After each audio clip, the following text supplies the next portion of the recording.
right. Hey, welcome to the show. It's Mitch and Mike's Voiceover Journey podcast. I'm Mike, that's Mitch, and with us today, we got the one, the only, the man, the myth, Jim Fronk. What's up, Jimbo? Jeez, how do I live up to that? My gosh. You know, hey, you are a legend? myth. I think. Wait. You forgot the legend. You said the man, the myth. The legend. The legend. Can we try that again, please? Start it He's over. mythical. Start it again. And with us today, the man, the myth, the legend, Jim Fronk. There you go. Hey, No! AKA Jim, the devil. Mitch and I have a surprise for you today. What's all that? right? So bear with us. And those You who are my just... dad? No. Oh, sorry. Yeah. Here he is. Yeah. No, for those who are just listening, you're not going to get the benefit of this. If you want to see it, well, you're going to have to tune in on YouTube. But give us just a second as It's not going to take me we do long. a quick change. I couldn't find the proper clothing, And so I'm become- just gonna wear. Oh, for the love of God. Jim Fronk. Wait, I feel like I have the wrong shirt on now. Hold on. Oh, not gosh. working. This How do is I- awesome. Mitch. Problem I love is, the hat. I can't put the headphones on All right. over the Here's- hat. Here's Oh, how no. you do it. This has taken me a few Yeah, years how to do we it, do okay? this? Here's how you do it. How do you do it? You put it Just to behind let you know, we've changed Behind you. hats. Okay. Yeah. Oh, See? let's see That how tight works. we This way you can can still go. do it. Hey, We can't really see. how's that? Am I Oh. Fronkish? You're Fronk-esque. Am I Fronk-esque? Fronk? I'm Fronk adjacent. Am I Fronkette? You're Fronkette. You're pretty much Fronkette. I'm not going to say anything. I can't. Let me turn my mic on. Here we go. Got the headphones on now. If I'm going to wear them, I might as well use them, right? Might as well. Might as well. Having trouble, but we're So gonna yeah, we deal. wanted to honor you, Jim. Do you have We the wanted to honor sunglasses you too, though? with some Yep. cosplay. You have to have the sunglasses. Dang it. See, now you, you just. We need yeah, to restart. I didn't think of the sunglasses, so. Oh, there's a string? I don't know what's going on with me. There's a lot of movement I bet people are hearing. Yeah. people are listening on Spotify are going, what the Yeah. actual hell We've is going on? changed hats. It's a Yes. big deal. We've changed hats. It's the first time we've ever changed hats on podcast. I'm just That's thankful I me. took off the sweatshirt because I was telling Mitch before the show, I'm like, it's like 70 degrees in Texas right now. It's raining and 70 degrees, and I was like dying from sweat waiting to do the reveal. Now I feel all right because I'm wearing the Hawaiian shirt, and so And you I feel look like, great. yeah, I know, right? You look unemployed, so it's perfect. Yeah, he I look looks like a he guy sells who cars. just ran away to the Bahamas and is just like drinking cheap Mai Tais and trying to yes. find money on the beach to pay the rent. And if you're not tuning in, that was perfect description of Mike. Now, Mitch, on the other hand, What's going on Mitch with looks Mitch like is a he was at nightmare. Mitch looks like he might have been at a Fish concert and wandered on down to either the Kentucky Derby or to some picnic happening by the beach and stole some 95-year-old lady's hat. This is my wife's hat, okay? She's a Your little wife's a less. 95-year-old lady? Hey. Hey, we don't, those we're are a in bit of style, an the ageist. floppy Yeah, hats. she's Sorry. fine. She's fine. Am I ageist? I'm sorry. No, before yeah, it we, is a little. You're scaring me a little, Mitch. Though you're But it's, scaring me nope, just a little this with is that going hat. to be it now. Before All we right. pull the ripcord here, because we know what happens with Jim Fronk, he's a tour de force. I've been told to behave tonight, so By whom? Behave. That's not what we're about. No, and you don't. What did Terry tell you? Did Terry give you false information? everything Terry Briscoe at briscoevo.com tells me, I take with a grain of salt and then throw it away because I have diabetes and high blood pressure, and I don't need salt in my diet. So, true. other than that, no, Terry told me nothing. What's happening?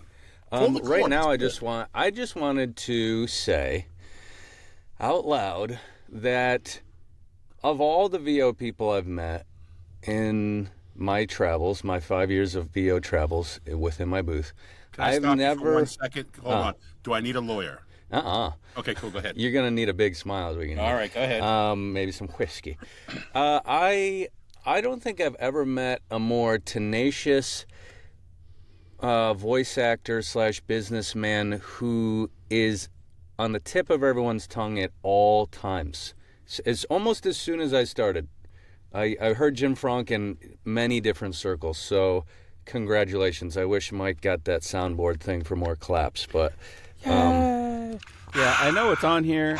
We don't do the radio thing. That said, I think you're killing it, Jim, and that's all I wanted to say before we hear your story. I appreciate that, man. That said, I've always said it's not who you know, it's who knows you. So I try to make people know who I am. Just for that reason. I mean, I am loud, I'm obnoxious, I'm boisterous. I am a tour de force. I do command a room, whether I want to or not. It seems sometimes when I walk in, and it's good and bad. I mean, sometimes you either love me or you hate me. There's no real in between. You know, you can either take me or not take me. Have you been that way your whole life, you think? Oh yeah, right out of the womb. I mean, my mother loved me, my father hated me. It's just how it went. It went, you know what I mean? It's one way or the other. The doctor was okay with me. Okay. Well, he let you live. Thank you, doctor. He's like, dang, he's taking up that whole room right now. He won't let me talk. And he still has the nerve to slap me. He came out of the womb doing a bit. Yeah, he did, really. I think that starts us on the track, though, Mike. I just swam in from the vagina, and man, my arms are tired. Oh, my God. Behave Nurses in the background. No. But yeah, so again, I mean, you know, back to, you know, we mentioned the radio personality. I know that's where some of the your origin story comes from is radio. But why don't you tell us kind of what young Jim did and what his passions were and what got him to this point? Great. So this is part of the 4-hour episode we're doing right now. Okay, this is where we just shut up and you That's talk. fine. And let's see. It all started. Yeah. Gosh, I think I was like 9 years old. I was singing in a choir in Boston, and I really loved being in front of people and performing. I've always been just a performer, and then I started to do like my mixtapes, and I always wanted to be a radio disc jockey. And at age 10, my father said, "You're either going to be a politician or a DJ." That's because I could spin the truth, and I like to talk a lot. Well, I also like to smoke a lot and have some gummies, so being a politician was not part of my plan as I was growing up. But I always was in bands. I always was in front of crowds. I started working for a radio station, WLAG. Wait for it. 935-3378. Jumpin' Jim Jacobs. That's the phone number, too. Look it up. WLAG. I know, crazy stuff, but I can't remember what I had for breakfast this morning. Nothing. But it's crazy how those things stay with you. And WLAG was one of those cable radio stations way back when. Mitch, way before you. Mike, you were there. Wait a second. Back when we had the remote controls that used to slide, you know, to get to it had like a 35-foot cord that went to you're not that old, Mike? I am, yeah. Okay, okay, cool. Mitch, back in the day, there was these thing called radio stations that people listened to instead of like Apple Music and Spotify. Well, this was actually on the TV, like Channel 6 on cable, when cable had like 18 your box on channels. top of the TV. Right. Yeah. And from that box was a long cord that we had, and you would slide to where you wanted to go, which channel. And if you were on channel 50 and you want to go to channel 2, you just whip it down. And of course, I get the backhander from my father for breaking it every time. But I digress. But on channel 6, they had the community bulletin board. And behind that was this local cable station called WLHE. It was the first cable radio station on the east side of the Mississippi. It's in Woburn, Massachusetts, about 15 miles outside of Boston.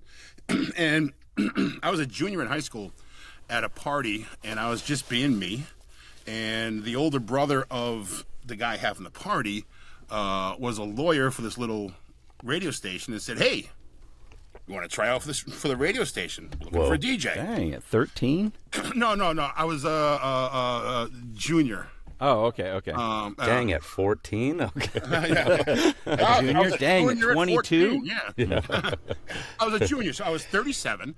And but I ended up going home, and I'm going to make another reference that I don't think Mitch will get, but I went home. This is the whole show, Jim. This is what we do. To it. All Just right, make cool. fun I of make my fun age. of Jim for being a lot younger than me. Okay. Mitch, you mean?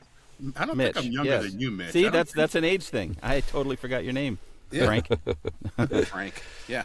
But I went home, and I turned on my Precore 8-track stereo. I put in the 8-track Led Zeppelin 4. You know, hey, hey, mama said the way you click, click, move said the way. If you have 8 tracks, you know what I'm talking about. And I held up my Peter Brady tape recorder, and I did my breaks live with the music in the background, no mixing, none of that, just record.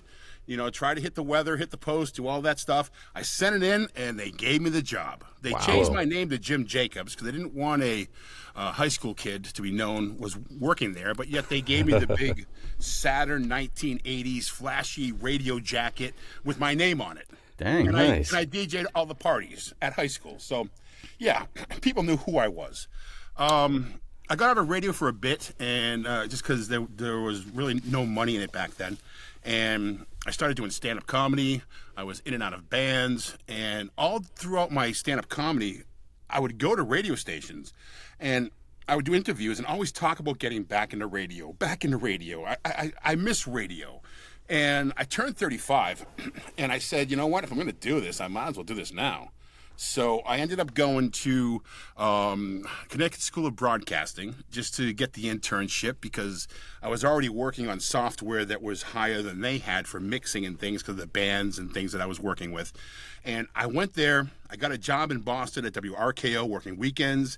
And then all of a sudden, it's all who you know and who knows you. And somebody said there's a job in New Hampshire, this and that. Next thing I know, I'm on Rock 101 doing the afternoon drive, which was my growing up station that I loved so much. It was like, here I am, the Fronk Nation with Fronk and Amber on Rock 101. Wow. And then, of course, I went too far with things and pushed the boundaries just a little bit too much because they asked me to, and I did. But, you know, Clear Channel, which is now iHeart, Okay. they were not happy with some of the complaints. They loved the ratings. But, yeah, so I ended up leaving them and went on to work for the station called 1049 The Hawk up in Laconia, New Hampshire, Lake Winnipesaukee. They were the official station of, they still are actually, of the Laconia Motorcycle Rally, which is the oldest motorcycle rally in the United States. It's one of the top 3. There's Daytona, Laconia, and Sturgis. And it was great because here I am on the classic rock station. I ride Harleys. This was perfect. They sent me they sent me to Sturgis to broadcast live. I'm broadcasting live right there at the belly of the beast. I'm at all the concerts and all. This is great. That's the life. It kind of was the life, you know.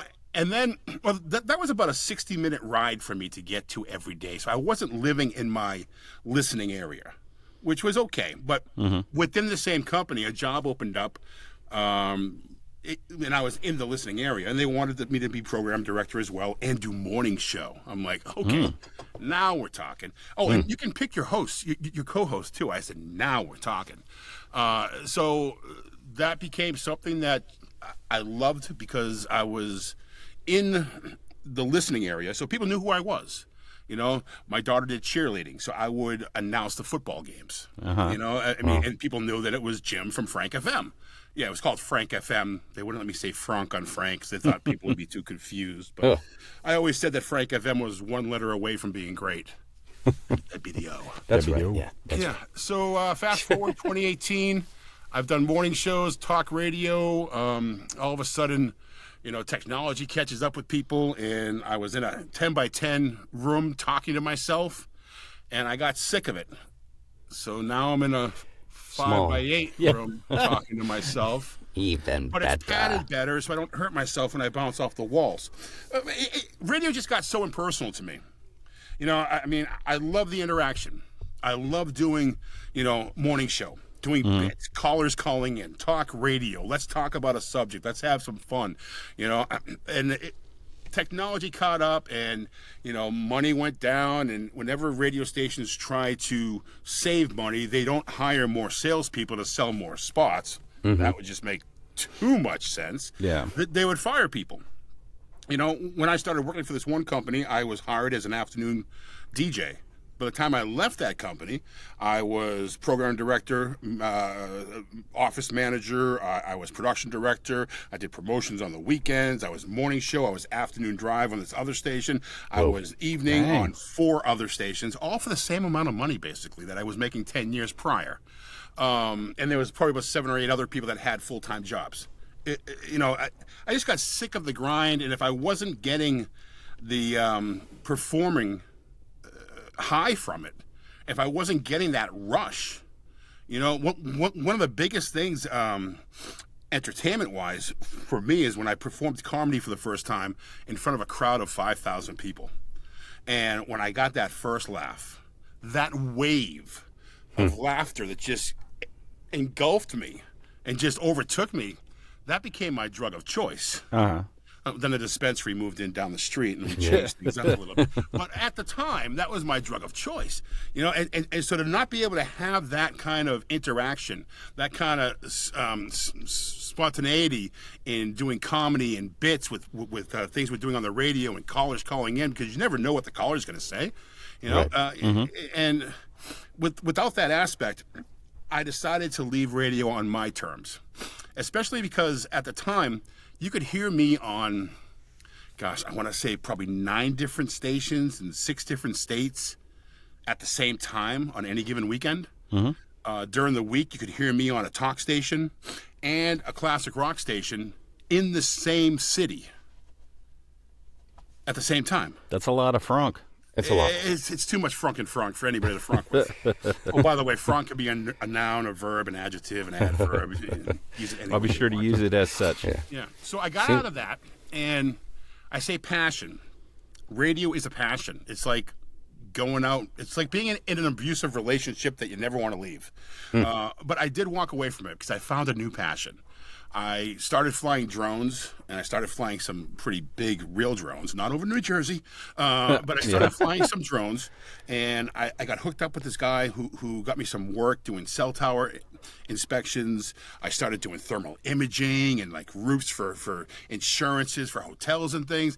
It was pretty lucrative, and I really enjoyed the fact that I could drive up the side of a mountain where people aren't allowed to go, and I have the authorization and the pass and the key and all that, and I go up there and fly and just do what I, make my money. I was getting paid $350, $450 per cell tower. Take me about an hour to perform that. Figure travel time. I could do 3 a day, which was nice. It's crazy. They, like everything, everyone and their brother got involved.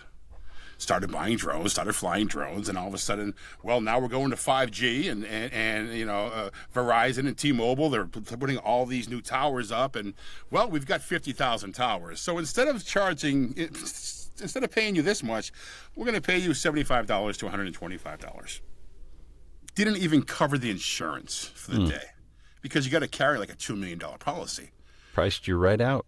Pretty much. So those drones went on my shelf downstairs. I ended up selling one of my drone setups.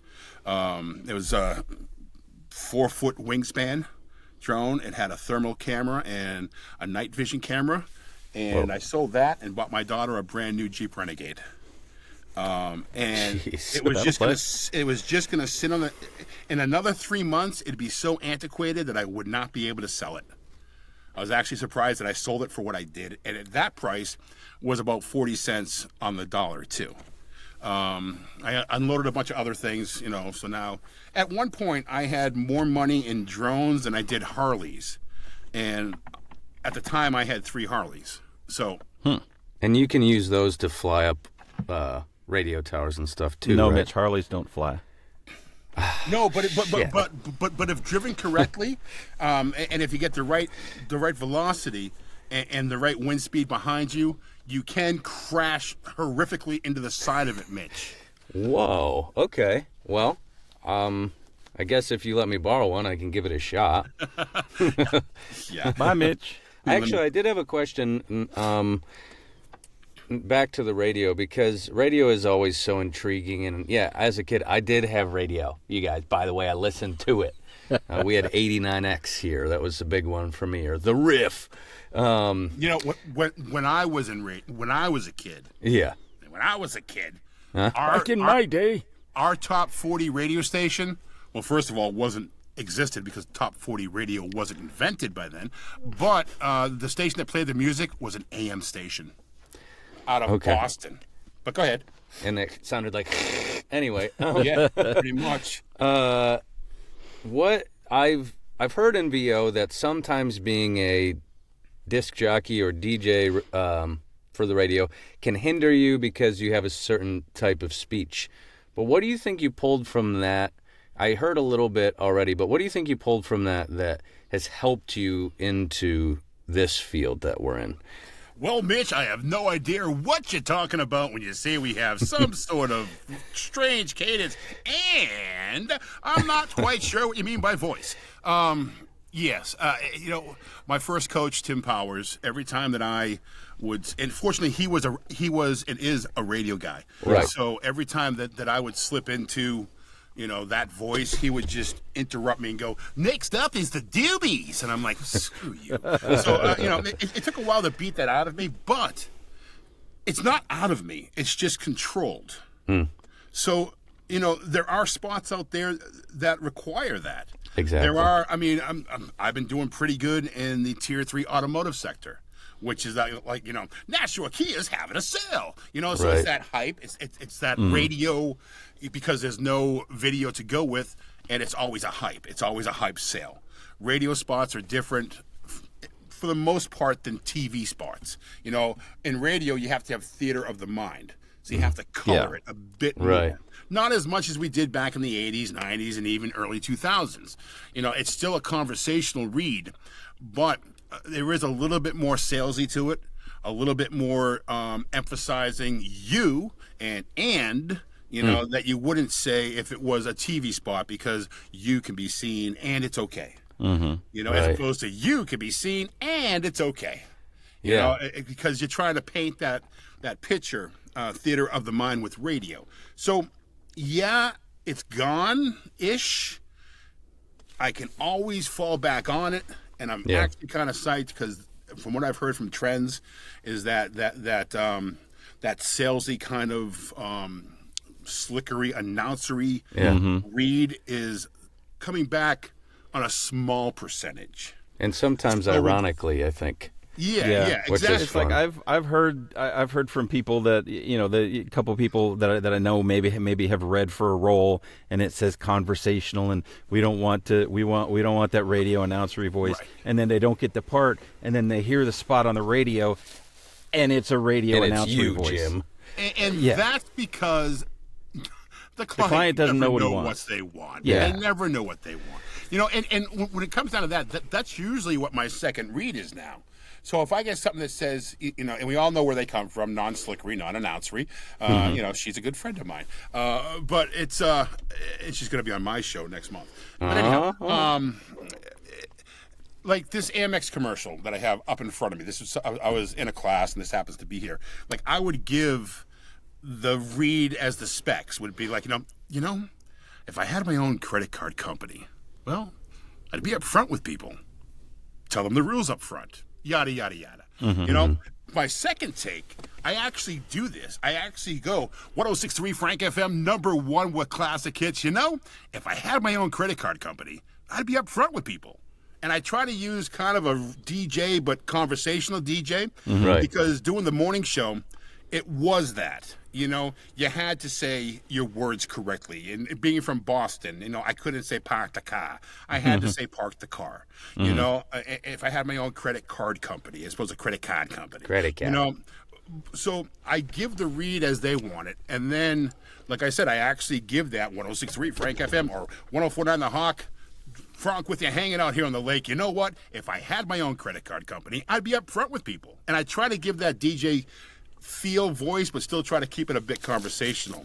And I'm hoping that's what's coming back. And if not, bring it back, people. Bring it back. Come on. Papa needs a new pair of For shoes. us, let us be big. I need a new hat. Yeah, it's looking a little discolored. I saw some of your. You also pulled improv out of the radio. It sounds like you had to chat with randos all the time, strangers, all the and time. I can feel that come through on what you do now. You're just riffing all the time. You're just always ready for... I feel like that probably helps your reads too, no? Just ready for anything?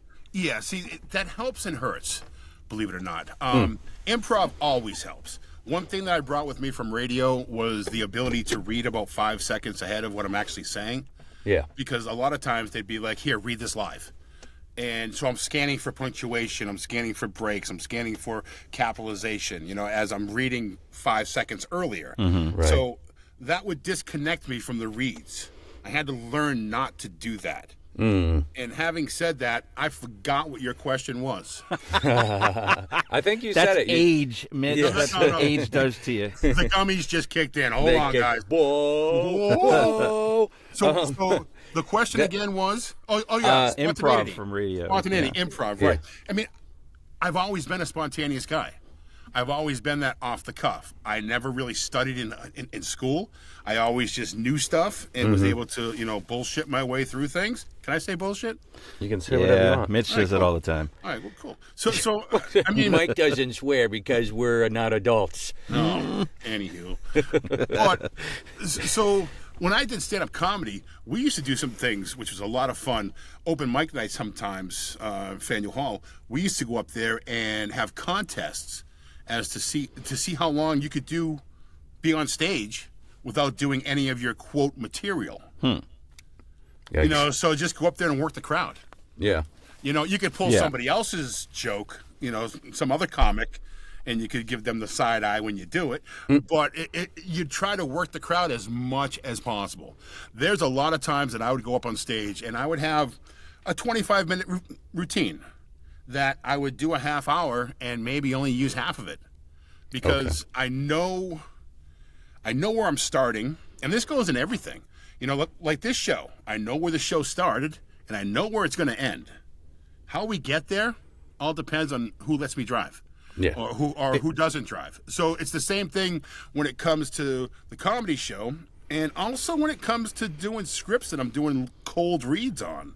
I don't know where it's going to go until it gets there, but I know it's going to get there. I don't want to say in one piece. I don't want to say safely. Authentically? But we'll get there. Alive's the word. Okay. Yeah. Alive is the right. See, and it's your all viewers about that- the journey. See what I did there? I just plugged my own show. Oh, there you go. And for the viewers that are watching us, you say authentically, this is something I have in my studio up front here in front of me all the time, is always be Jim. Nice. It doesn't matter what version of Jim that is. That could be Jim that just woke up and only had one cup of coffee. That could be Jim who just got back from the grocery store and is pissed off at the lady that wouldn't move from the stop sign. That could be Jim who stubbed his toe walking in here. But it's still authentically me. It just depends on what part of me I pull out to put on a script. Yeah, and I know I for one, and I know a lot of people who listen and a lot of people who are in this industry have struggled with that, where you get in and it's, you read the specs and it wants this and everything, and then suddenly you put on that voiceover persona, and then it's, hi, let me sell you this soap or whatever. And it's, I get in my head sometimes and I have to back out and go just be you. And I learned that from a lot of guys like you when I went to One Voice. I've learned that from some of the coaches I've had, and it's just one of those things that sometimes it gets out of my head and I have to refocus on just be me. Just be you, man. That's all you got. And if you can't be you, Mike, be Jim. That's what Briscoe does. That's what people say. Briscoe's what I always wanna know- just like you. It's real weird. What I want to know is, I know, in radio, I'm sure you did spots. I'm sure that you did advertisements for sponsor, for people I who was bought. production director of a 6-station cluster so- for many years. So yeah. But what is it? Because you say you left radio, you got into drones. Talk about the transition into doing voiceover full time. How did that come about, and what made you think, you know what? I'll just do this. I'll have my own booth, and I'll do cartoons and ads and I'm glad stuff. someone's paying attention to the show. I forgot about that. Okay, so we It is ended at about voiceover. drones, did we? All right, so I bought my daughter a Jeep. Cool. Yeah. And here I am thinking to myself, what can I do? I'm 58 years old now. At the time, I was 55. And I said, what is it I'm going to do? What do I like to do? I love doing graphic arts. I can get behind, I can sit in front of the computer and 5 hours goes by as I'm working on someone's logo, or if I'm working on a project that I'm putting together. But I didn't want to go to school for that and then enter the job market at 60 to try to get a job in digital graphics, which what I'm probably learning now and what I know is obsolete already, let alone 3-4 years from now. So my wife said, you're always behind the microphone.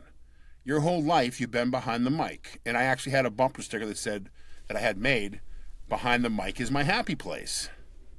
So she said, do something with that. And a buddy of mine, AJ Duquette, he was a program director for one of the cluster stations that I worked with for a different station. He has been on the radio for a few years, and he was doing that. Another friend of mine has YouNeedADemo.com, and he does radio demos. And he was actually the radio imaging guy of one of the stations that I was program director of, Chad Erickson. So I ended up talking to these guys and saying, well, how can I do this? They're like, well, just buy a microphone and do it. Do the thing. I have the capability and the knowledge to build a radio station in small-time radio. If something breaks at 4:30 in the morning, your engineer's not going to come in and fix it before the show. He's going to come in at 9 o'clock. So you learn to do things. So I talked to AJ, I talked to Chad, I talked to a couple other people, and I said, you know what? Let's just do this. And I thought I was going to come in here and rule all you mother. I thought I was going to walk into this business and just become, Rob Paulson of commercials. I know how to. I've been doing commercials my whole life. I'm doing 50 a week for the past 15 years. Yes. No, not even close, man. But I tell you, I fell in love with the acting of voice acting. Yeah. I have thrown away the guise of auditioning all day long for commercials. I want to act. I want to do video games. I want to do audio dramas. I want to do animation. I semi-retired from radio. When I got out of radio, I said I'm semi-retiring from radio because every now and then I go back and do a cameo. And I've been going to the motorcycle weeks and broadcasting live as well. I think it's like 21 years straight now. But I said it's good to be not 1,000% committed to this job. And believe it or not, Mitch, even from what you see, this is not me 100%. This is me going at this as a part-time job. Okay. On a full-time basis, if that makes any sense. No. I made a lot of smart decisions financially when I was younger. One of them was marrying my wife, who is now like the senior clinical executive data scientist for Moderna. That was my problem, not marrying a rich woman or somebody who was going to be rich. Listen, if I could give any advice to anybody out there that wants to be in voiceover or any kind of entertainment business, marry effing well. See, I'm married well, but we were 20. So, See, I got married late because I was, stand-up comedian. I was working DJing in clubs, so my lifestyle. I got married for the first time and the only time back in 2008.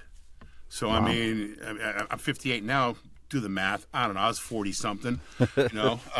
She was 18. It worked out well. Hey. Hey, if things didn't work out, I could always adopt her.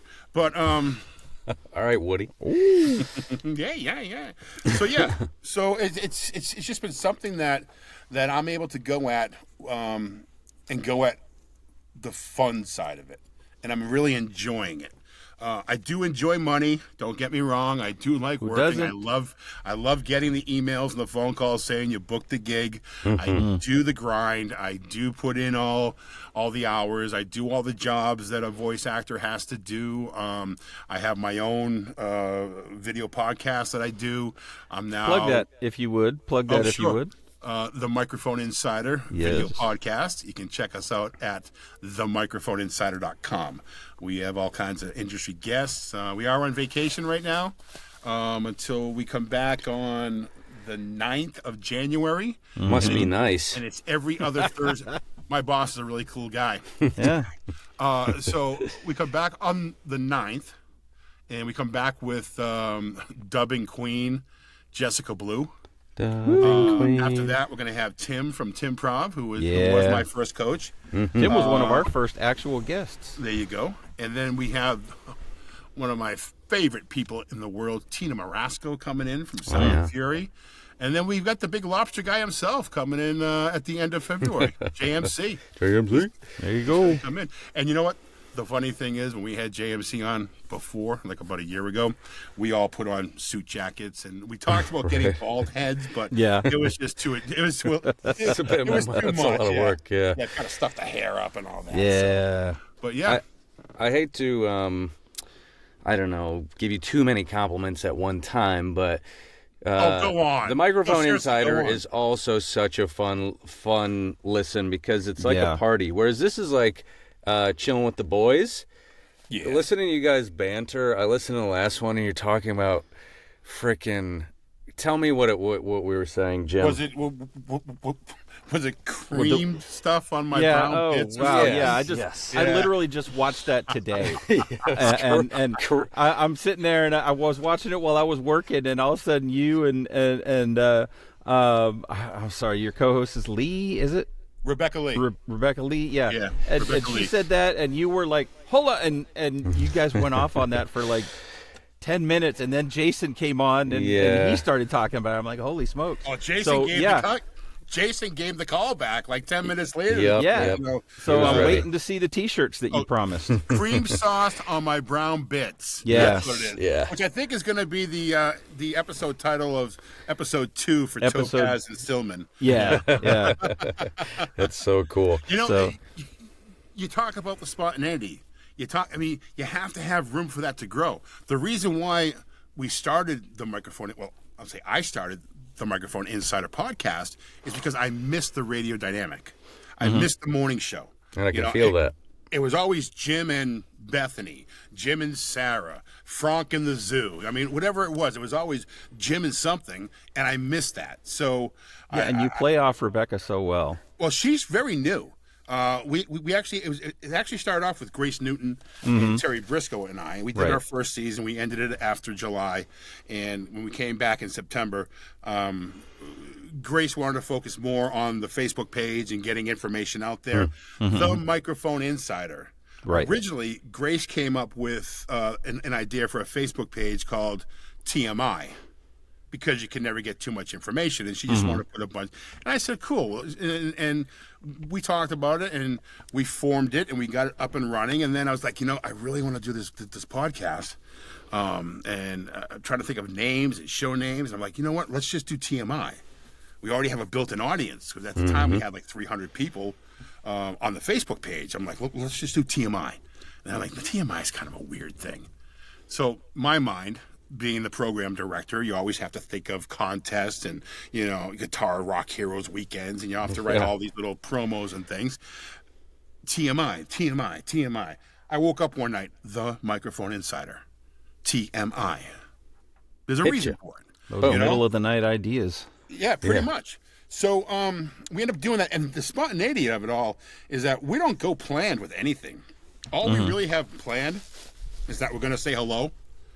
Terry's going to tell us about how to cook something. Yes. We're going to have a guest on, and Rebecca and I each have 5 speed round questions for that guest. Other than that, we've got another 57 minutes and 38 seconds to fill. Yeah. And it's all just wherever. I know where the bus is starting. I know where the bus needs to go. How I get us there, it's never the same way once. Yeah, and we kind of subscribe to the same thing. Same thing. It sounds like you really do. And sometimes we learn how to speak.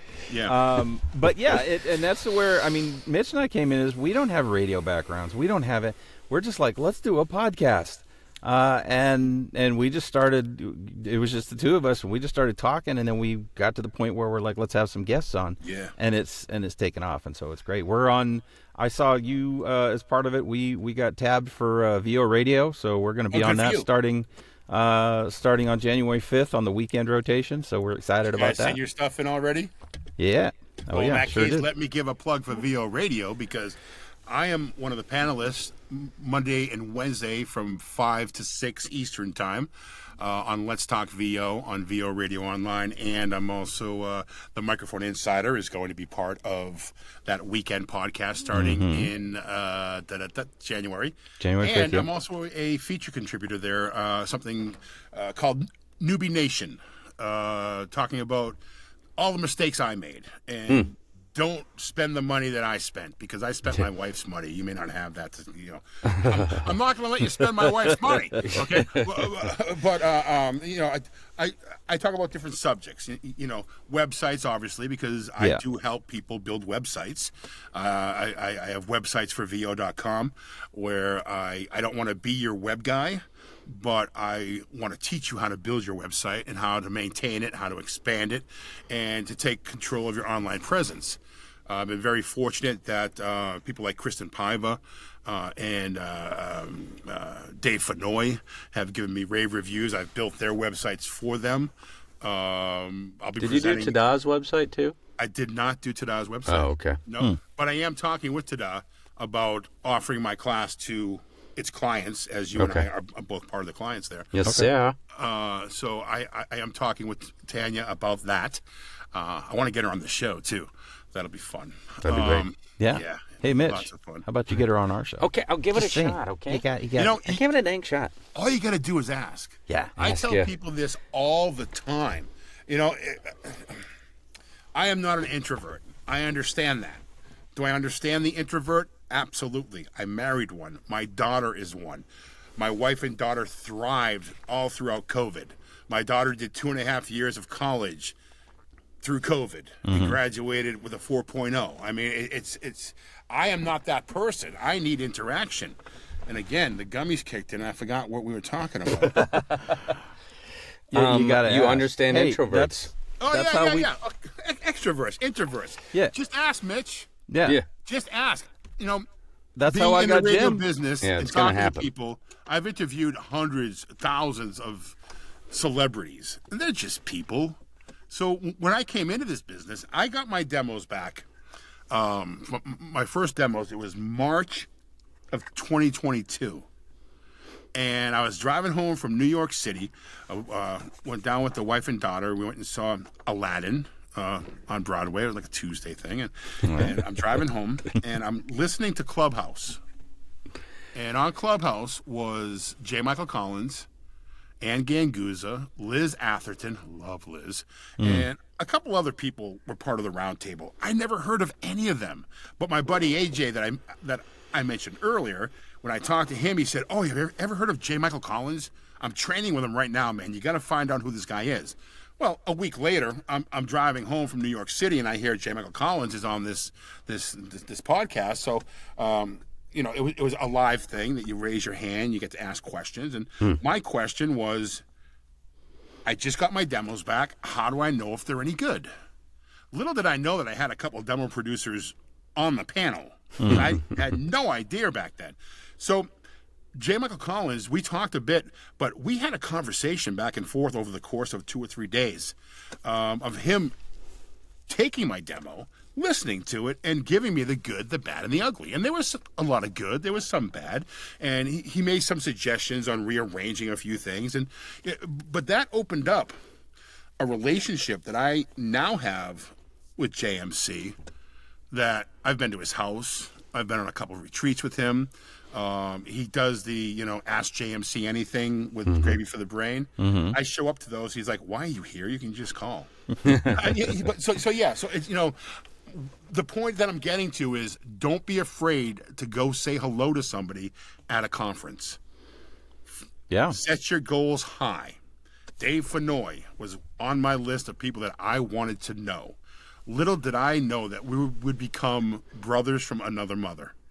Little would I know that I'd be sitting on Zoom having coffee with him on a Tuesday, just shooting the shit about nothing and everything, all at the same time. You know, it's just really been a great venue and avenue for me to connect with people and hopefully spread some knowledge, because I do like to teach. I did talk about my websites that I'm doing, websitesforvo.com. I will be at Atlanta this year for the first time presenting, which I'm over the moon about. Talking about, you know, what you need for a voiceover specific website. I've helped over 150 voice actors over the past year and a half, 2 years, create their websites. And maybe only 3 of them actually call me now and then for help. Everybody else takes care of it. Yeah. I don't want to be your web guy. I'll tell people, I've had people ask, will you just build my site and take care of it? I will. It'll cost you $5,000 to build it, and it's $500 an hour to maintain it with a 3-hour minimum. Because if they pay it, then it's worth it. Learn to do it yourself. You can pay me $500 and learn how to do it yourself, and I'll be your friend forever. And if you need help, just call me, and I'll help you. I've only had to charge one person extra money to do something to their site because they wanted a complete overhaul. It wasn't just I forgot how to do my demos, or I want to put this here instead of here type of thing.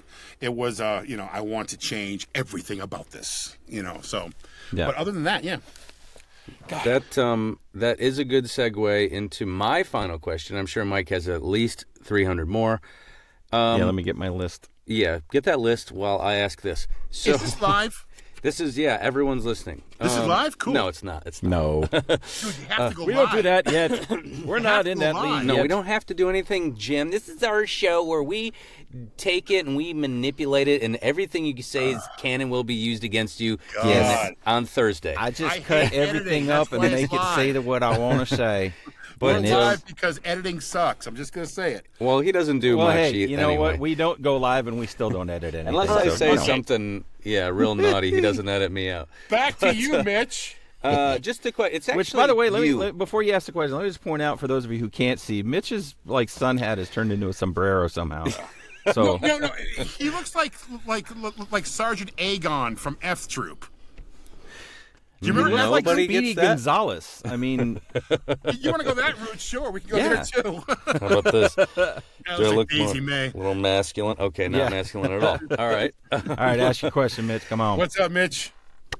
In all of your travels, as we talked about, and meeting all these new voiceover people that need websites built and everything, can you give me one name, at least, of somebody to be on the lookout for, somebody that you might want us to interview, or we might see in something and be blown away by? Can you pop a name in there? Because I'm always looking to meet new people that I don't know, that you would guess that I don't know. Please. I was going to say Jason Beard, but that's no. Yeah. You know who is a fun interview and is a wealth of knowledge? Liz Atherton. Okay. Liz Atherton was, I think she was our first guest on the Microphone Insider. I don't think I've ever met her. Liz is a wealth of knowledge. She is a casting director.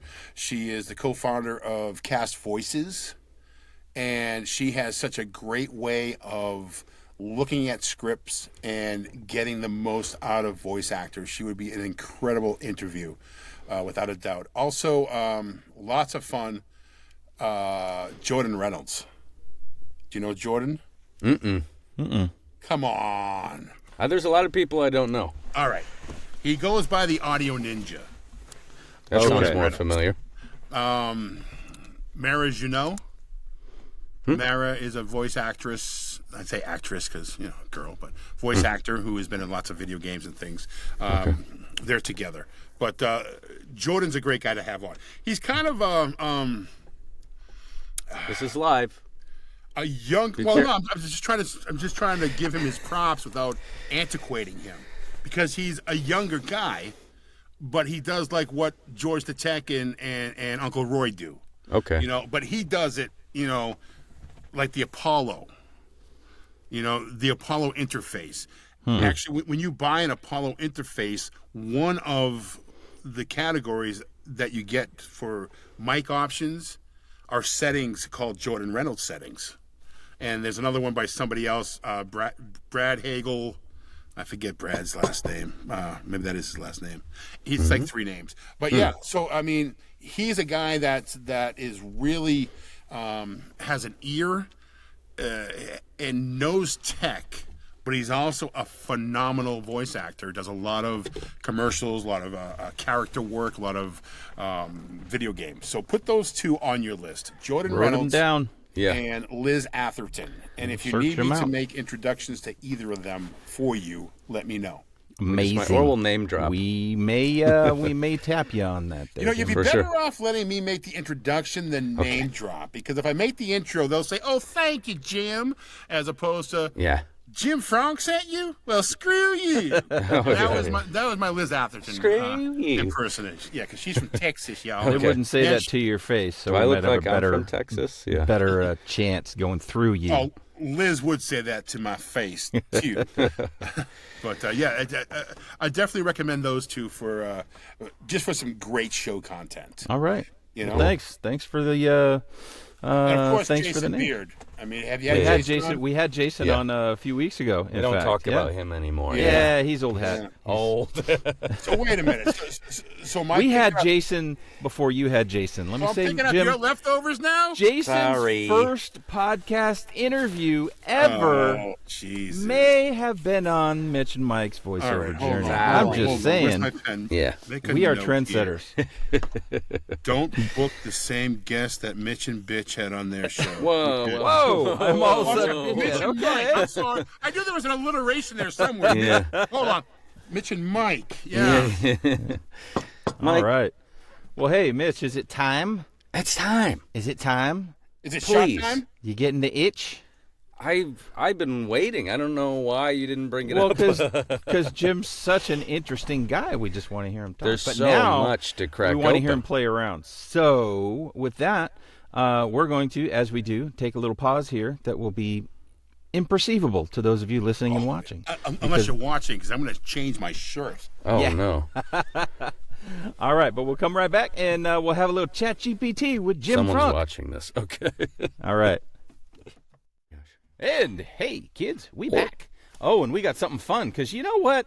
You may catch up with us in July, but right now, it's December, and it's Christmas next week. And so we said, Jim, what do you want to do? And Jim said, I want to be Santa Claus.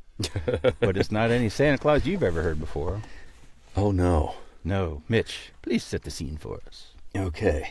Scene: North Pole Workshop Chaos Unleashed. The camera zooms in on a dreary, lifeless workshop. Elves are working tirelessly, assembling toys with no joy. The only sound is the monotony of clanging tools. A faint hum of Christmas carols plays in the background. Glimmer, look! I made a toy helicopter. This is the season of joy, right? Joy. More like a never-ending assembly line of misery. This sucks. You really think this is festive, huh? Jeez. Come on, it's Christmas. We're making kids happy. Santa enters with an unkempt beard, eyes wild and wearing a ragged suit. He staggers into the room with a maniacal grin. You think the kids are happy? I'm not happy. I've had enough. He picks up a toy and crushes it in his hand. I've been doing this for centuries. Oh, and for what? Cookies. Pfft. Milk. Where's the brandy? Where's the scotch? Where's my damn pot brownies? What do I get in return? Nothing, I tell you. What? Santa, what are you talking about? I got you your pot brownies, and it's Christmas! No more toys! No more Christmas cheer! I'm done. Time to make a new list. And you know who and what's on it? Naughty and all of you! This is freaking great. So Santa, we're all on the naughty list, huh? Cool. So what's your plan, you fat psycho? The plan. You'll see. Destruction. Chaos. Reindeers hanging from the chandeliers.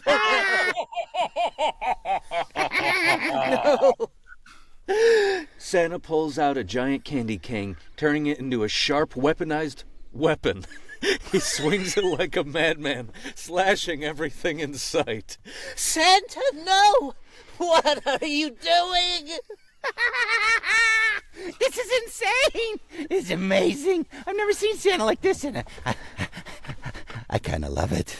Santa starts throwing exploding toys everywhere as the elves scream and duck for cover. Ho, ho, pay attention! I'm taking my weaponized weapon. No more Christmas with it! No more goodwill! This is my holiday now! The elves scramble as the workshop descends into madness. We've got to stop him! Oh, no, man. I'm all in. If we're going down, let's go down swinging. The camera cuts to a close-up of Santa, wild eyes laughing maniacally. Merry Fronken Christmas! An explosion rocks the room. The camera zooms out, showing the wreckage of the North Pole workshop. Well, that escalated quickly. Yeah, but at least it was memorable, and Santa gave me one of these weaponized weapons. Stop. Where's Rudolph? Wow. Hey, Merry And Christmas, that's everybody. in the Fronk house. So, That was a normal day. 1972. I was 6 years old. Dad was playing Santa Claus. oh no. A weaponized weapon. Man, Yeah, that that ChatGPT knows how to write. I know, right? I'm so happy I came across it organically. We didn't read that before. Yeah. I was eating my jelloed jello. Oh, great. Oh, good times. Hey, Jim, thanks for indulging us thank with you, that. You Thank were you. the best Santa ever. And we really Or worst. appreciate you coming on the show and giving us your insights and having fun with us. That's what it's all about. I appreciate it. So we hope you had fun with us. I did. And hey, listening audience and maybe viewing audience, we hope you had fun with us as well. And we'll catch you next time. And if not, screw you. No, sorry. Ooh. Wait. Yeah, you If heard not, it right. we'll try harder next time. That's what I meant. That's right. We'll try harder because we try hard all the freaking time. Yeah, that's right. All right. Thanks a lot, Jim. See y'all later. Thank you guys. Appreciate it. Lots of You fun. bet. Bye.